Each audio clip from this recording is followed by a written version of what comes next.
혹시 주변에 아무리 말을 해도 변화가 없는 분이 있다면 어떤 제안을 한번 하면 이 사람이 그래도 조금은 더 달라질 것 같다, 이런 게 있을까요? 일단 첫 번째로 동문서답이지만 저는 제안을 안 할 것 같아요. 그냥 굳이 내 에너지를 같이 이렇게 으쌰으쌰 하는 사람들끼리 모여도 지금 모자를 이 시간에 에너지 없는 사람한테 굳이 가가지고 이렇게 해봐 이런 건 절대 안 할 것 같아. 그러니까 이래서 정말 또 다른 양극화가 생기는 거긴 한데 안 할 것 같고, 근데 진짜 저도 그런 지인들이 있거든요. 제발 바뀌었으면 좋겠고 막 이걸 알았으면 좋겠고, 그런 사람들한테 저는 무조건 책을 그냥 사줘요. 그냥 그 사람에게 딱 도움될 책. 근데 제가 최근에 읽은 책 중에 역행자라는 책이 있는데 거기서 자의식 해체라는 부분이 이제 나오거든요. 그러니까 부자가 되기 위한 7단계에 대한 설명이 있는데 그 첫 단계가 자의식을 해체하는 거예요. 그러니까 어떤 내 무의식이 계속 난 안 돼, 저거는 부자고 저거는 뭐 재벌들만 하는 거고 저거는 신사임당이라 한 거고 저거는 누구라 한 거고, 이런 끝없는 무의식이 있잖아요. 아무리 좋은 걸 들어도. 근데 그 무의식에 먼저 균열을 내줘야 되는데 그 균열을 내는 두 가지 방법이 내 오랜 지인, 오랜 친구들 중에 한두 명 성공했다 이러면 그게 균열이 난대요. 왜냐면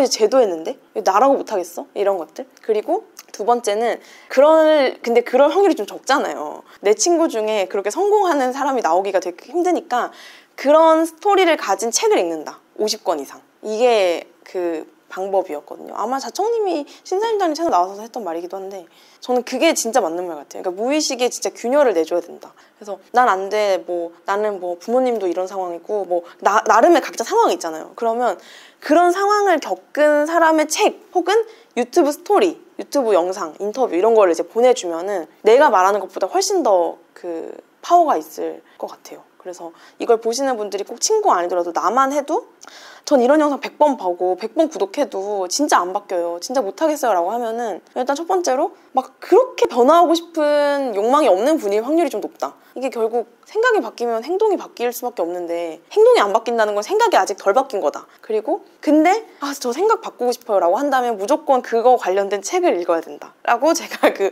역행자에서 배웠거든요. 그래서 네, 관련된 책을 좀 많이 읽으시는 게, 그러니까 이 균열이 날 때까지, 그 목표는 단순히 한 권 읽고 끝 이게 아니라 그 무의식의 균열이 날 때까지 보고 읽는 게 중요한 것 같아요. 역행자를 통해서 그런 방법을 이제 말씀해 주셨는데, 그러면 그런 균열을 낼 수 있는 책은 혹시 어떤 게 있을까요? 일단 역행자로 진짜, 그러니까 저는 자청님 글을 옛날부터 많이 읽었으니까 역행자 책 진짜 추천드리고, 그 외에 좀 빡세게 균열을 내는 책이 있어요. 세이노의 가르침. 이거는 책도 그 판매되는 책이 아니라서 네이버에 세이노의 가르침 검색하면 PDF로 다운받아서 바로 볼 수 있거든요. 그리고 안드로이드는 어플도 있어요, 심지어.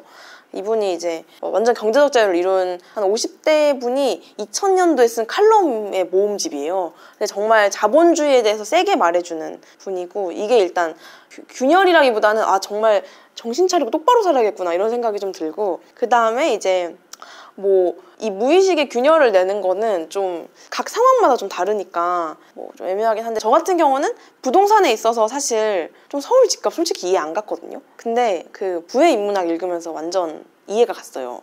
서울은 비쌀 수밖에 없겠다 이런 것들. 그래서 좀 저한테는 그 세 권이 지금 당장은 딱 생각나는 책인 것 같아요. 어떻게 하면 사람들이 되게 막 잘 지낼 수 있는지, 잘 만날 수 있는지 이런 걸 들어야 될 것 같은데. 근데 이거 좀 성향이긴 한데, 그러니까 굳이 저는 막 이런 거죠. 그 제 책에도 써 있는데 원숭이가 물고기를 부러워할 필요는 없다고 생각하거든요. 그러니까 원숭이는 나무를 타야지 계속 헤엄치고 싶어 하면은 그냥 지 능력 못 쓰고 그냥 죽는 거잖아요. 물고기는 물고기대로 그냥 나무 보지 말고 그냥 헤엄치면 되는 거고.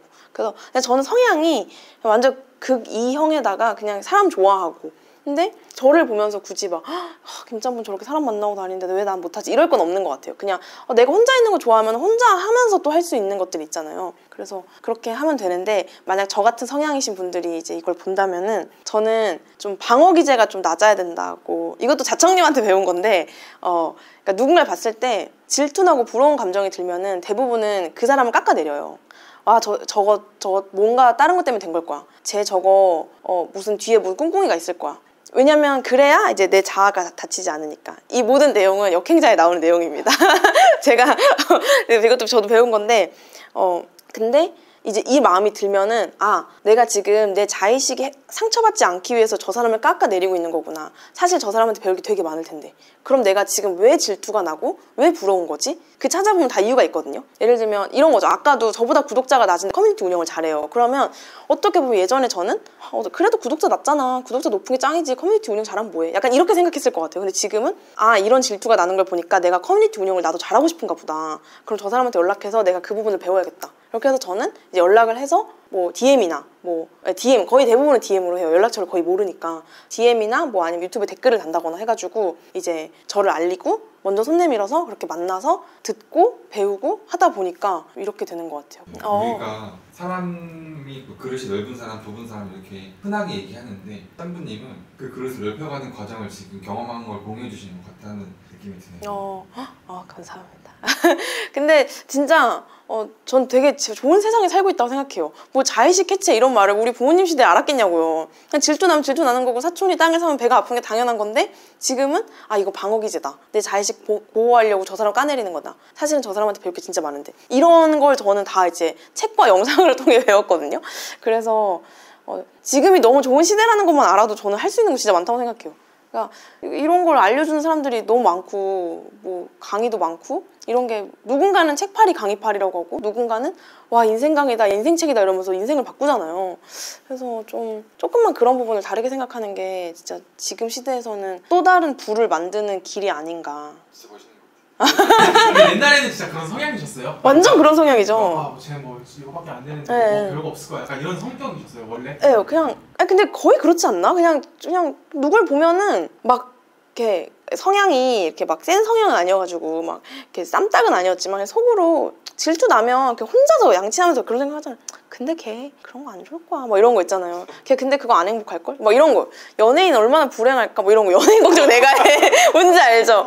왜냐면 그래야 내가 상처 안 받고 내가 편하니까. 근데 이거를 저는 20 몇 년을 이렇게 살면서 몰랐어요. 이게 방어 기제고 이게 어떤 자의식의 그런 거라는 거를. 근데 이제 이걸 다 책이랑 영상 통해서. 그럼 저는 그 자청님한테 되게 고마워하는 사람 중에 한 명이에요. 약간 그런 걸 알려준다는 거 자체가. 이게 너무 인생이 바뀌잖아요. 하나만 바뀌어도 저 사람이 너무 싫어해서 저 사람한테 배워야겠다만 바뀌어도 진짜 인생이 바뀌거든요. 그래서 네, 저는 그렇습니다. 지금 들어보면은 성공의 조건에 외향성이 필수인가라는 생각이 들거든요. 근데 그게 내가 꼭 이 벽을 넘어야 하는 것인지 아니면은 내향적인 분들도 다른 방식의 성공 루트가 있을 수 있는지 궁금합니다. 네. 그래서 이것도 내향형 중에 성공한 사람들을 봐야 되는 것 같아요. 그러니까 저는 롤모델 설정하고 벤치마킹이 진짜 중요하다고 생각하는데 저는 이렇게 그 분야별로 제가 원하는 그게 있거든요. 예를 들어서 유튜브는 제가 진짜 많이 말하고 다녔는데 유튜브에서는 여자 신사임당 이 말을 진짜 많이 하고 다녔고 그리고 뭐 어느 부분에서는 사업가는 약간 이런 느낌 뭐 커뮤니티 운영에서는 이런 느낌 약간 이런 걸 계속 해요. 그러니까 그 내향형이라고 생각하시는 분들도 그 내향형 중에 성공하신 분들이 있잖아요. 뭐 그런 분들을 많이 보는 게 중요한 것 같아요. 근데 만약에 나는 뭔가 나도 외향형이 좀 돼보고 싶어 라고 한다면 아주 천천히 그런 좀 안전한 모임부터 좀 시작해보시면 좋은 것 같아요. 모임도 예를 들어서 뭐 20명 모임 이런 거 가면 그냥 100% 기빨리거든요. 그래서 한 2명, 3명 정도 하는 독서 모임 뭐 이런 거 있잖아요. 그리고 좀 이렇게 이게 좀 인증이 된 사람들 위주의 어떤 모임이나 이런 걸로 가서 괜찮네? 이렇게 나누는 게 나쁘지 않네? 혹은 모임이 너무 부담되면 뭐 줌 미팅 약간 이런 식으로 난 내향형이라 안 돼. 뭐 이렇게 하기보다는 좀 이렇게 그거에 맞는 방법을 좀 찾아보거나 그런 게 너무 불편하다. 난 곧 죽어도 그냥 혼자 있는 게 제일 편하다라고 한다면 그런 류에서 성공하신 분들을 많이 찾아보고 그거를 좀 벤치마킹 하는 게 좋은 것 같아요.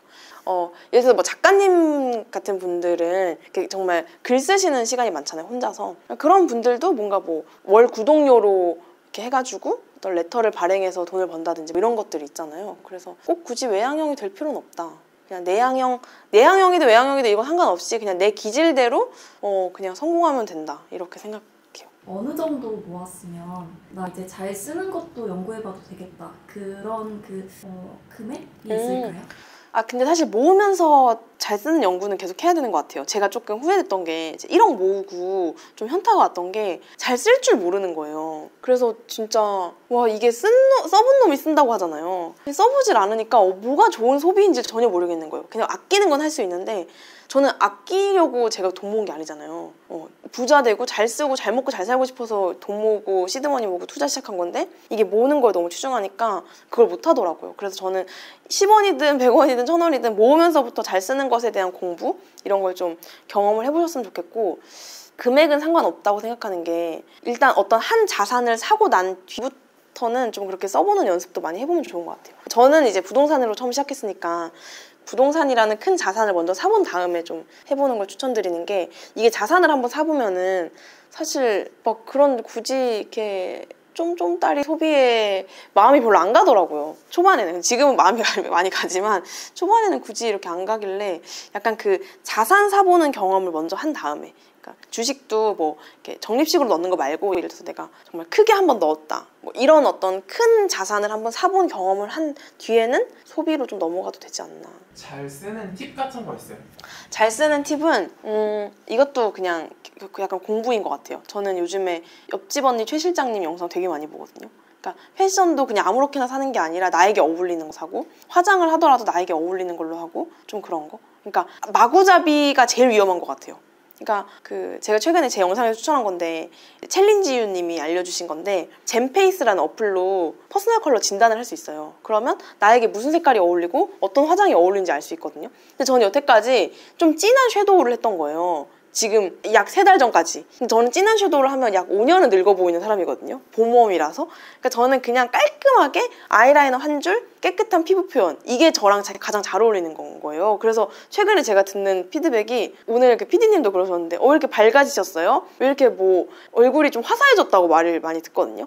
그러니까 이제 절대 어두운 옷 안 입고 화장, 피부 표현 깨끗하게 하고 약간 이런 걸 하고 있거든요. 그러니까 같은 화장품을 쓰더라도 굳이 막 이제 어두운 섀도우 이런 거 안 쓰는 거죠. 그래서 옷도 어두운 거 안 입고 그러니까 같은 걸 해도 조금 더 나에게 맞는 거를 쓰는 거 이게 제일 좋은 소비인 것 같아요. 특히 젊은 세대들이 이렇게 허세에 돈을 쓰는 것에 대해서 어떻게 생각하고 계신가요? 좀 약간 저는 좀 다른 관점인데 그 영역으로 생산자의 그러니까 그 내가 하는 어떤 허세라고 생각하는 무언가로 생산자의 영역이 되면 된다고 생각하거든요. 근데 제가 생각하는 인스타에 올라오는 사람들은 다 약간 생산자 영역으로 하고 있는 것 같아요. 골프 옷을 입고 사진을 찍어서 골프 옷을 협찬받는다든지 뭐 팔토시 광고를 받는다든지 뭐 이런 거 있잖아요. 그래서 저는 조금 다르게 보고 있긴 하거든요, 이 현상을. 근데 이런 건 위험하죠. 그런 영상들이나 인스타를 보면서 나도 해야겠다. 나 지금 막 월급 200 받는데 한 50만 원짜리 뭐 막 해야겠다. 이거는 안 되는데 아니 그거 손가락질 할 이유가 도대체 뭐가 있지? 약간 저는 이렇게 생각하는 게 있어요. 아니 그거 자기가 다 갚고 자기가 알아서 살고 누군가는 돈이 많아서 그렇게 할 거고 누군가는 뭐 생산자의 영역으로 할 거고 누군가는 그냥 부러워서 하겠죠. 근데 그거를 누가 뭐라 할 자격이 있나?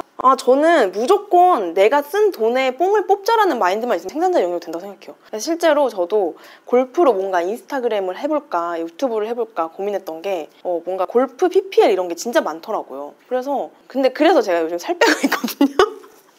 골프는 이렇게 내시는 분들이 많으니까 이게 되게 좋은 영향이 되는 것 같아요. 그러니까 내가 사진을 찍고 해시태그랑 그 계정 태그를 걸어서 계속 그 계정에 노출을 하고 이제 한번 제안 메일을 보낸다든지 이거 제 영상에 그 챌린지유님 인터뷰에 진짜 자세히 나와 있는데 그 챌린지유님이 그 메일 어떻게 보내는지까지 서식을 다 주셨어요. 안녕하세요 브랜드 담당자님 저는 누구누구입니다. 저는 뭐 인스타그램에서 이런 걸 하고 있고 그러니까 그게 팔로워가 1000명대 정도 되면은 인스타그램 기준으로 뭐 한 30개 보내면은 한 5-6개는 답장이 온다는 거예요. 그게 협찬 받는 거예요. 그렇게 그럼 내 돈 안 쓰는 거 이런 식으로. 그리고 이런 게 완전 꿀팁이네. 네, 그러니까 저는 골프 치시고 싶은 분들은 치라 그래요. 특히 2030 여성분들 좀 날씬하고 이쁘신 분들은 그게 경쟁력이잖아요. 또 다른 경쟁력. 그래서 그렇게 올려가지고 협찬 받고 또 협찬 받다 보면은 뭐 이렇게 또 그 브랜드랑 컨택 잘하면 광고도 받을 수 있는 거고 이렇게. 그러니까 이걸 손가락질만 하고 있는 게 제일 그게 시간 낭비다. 손가락질해서 혹은 손가락질해서 내 마음이 좀 편한 상태로 내가 재테크에 좀 몰두할 수 있다면 그건 괜찮아요. 근데 손가락질만 하고 끝!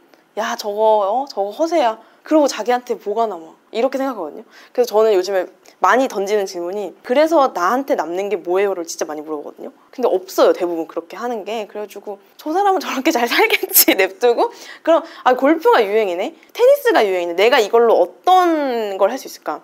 한번 쳐봤는데 뭔가 불편해. 이런 가방이 있었으면 좋겠다. 혹은 뭐 이런 뭐 장갑 보관함이 있었으면 좋겠다. 이런 여러 가지가 있잖아요. 그걸 뭐 제작까지는 아니더라도 뭔가 그런 걸 콘텐츠를 만들어 본다든지 좀 그렇게 접근해야지 이거를 막 허세 인플레이션이다, 손가락질 여기서 끝나면 안 되는 것 같아요. 그럼 나한테 남는 게 하나도 없으니까.